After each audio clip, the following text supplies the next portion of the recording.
సింగరేణిలో 30,000కు పైగా కాంట్రాక్ట్ కార్మికులు ఉన్నారు. తెలంగాణ రాష్ట్ర ప్రభుత్వం 11th PRC ఇచ్చినటువంటి సందర్భంగా రిటైర్మెంట్ వయసు 61 సంవత్సరాలుగా రాష్ట్రంలో నిర్ణయించింది. సింగరేణిలో ఇప్పటిదాకా పర్మనెంట్ కార్మికులకు 60 సంవత్సరాల పదవి విరమణ వయసు ఉంది. ఇంకొక సంవత్సరం పెంచింది. మొత్తం కోల్ ఇండియా చూసినప్పుడు 60 సంవత్సరాలే ఉంది. కానీ రాష్ట్ర ప్రభుత్వం తీసుకున్నటువంటి నిర్ణయం వల్ల సింగరేణిలో ఉన్నటువంటి పర్మనెంట్ కార్మికులకు కూడా 61 సంవత్సరాలు రిటైర్మెంట్ ఏజ్గా నిర్ణయించారు. సరే, దీంట్లో కోల్ ఇండియా లెవెల్లో 60 సంవత్సరాలకే పిఎఫ్ ఉంది. కొన్ని సమస్యలు వచ్చినప్పటికీ కూడా తిరిగి ఇక్కడ 61 సంవత్సరాల రిటైర్మెంట్ ఏదైతే ఉందో ఆ నిర్ణయాన్ని అమలు చేస్తూ ఉన్నారు సింగరేణిలో.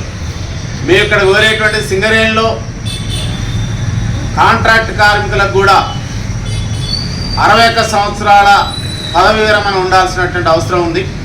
పర్మనెంట్ కార్మికులకు ఎట్లా మీరు ఇస్తూ ఉన్నారు, అదేవిధంగా రాష్ట్రంలో ఉన్నటువంటి ఉద్యోగులందరికీ కూడా ఉన్నది కనుక వాళ్ళతో సింగరేణిలో పర్మనెంట్ వాళ్ళకు కూడా అమలు చేస్తూ ఉన్నారు.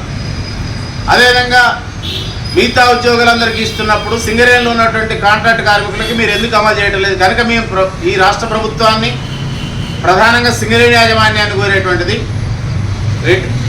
కాంట్రాక్ట్ కార్మికులకు కూడా 60 సంవత్సరాలు కాదు 61 సంవత్సరాల దాకా వాళ్ళు చేసే విధంగా సర్క్యులర్ ఇష్యూ చేయాలి.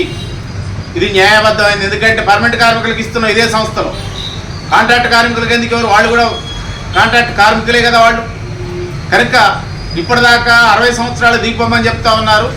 అట్లా కాదు, పర్మనెంట్ కార్మికులు ఏదైతే 61 సంవత్సరాలు దిగిపోతుందో వీళ్ళకు కూడా 61 సంవత్సరాలు డ్యూటీ చేసుకునేటువంటి విధంగా వీళ్ళకి ఏమీ డిపెండెంట్ ఎంప్లాయ్మెంట్ లేదు, రిటైర్మెంట్ లేదు, సేమ్ లేవు.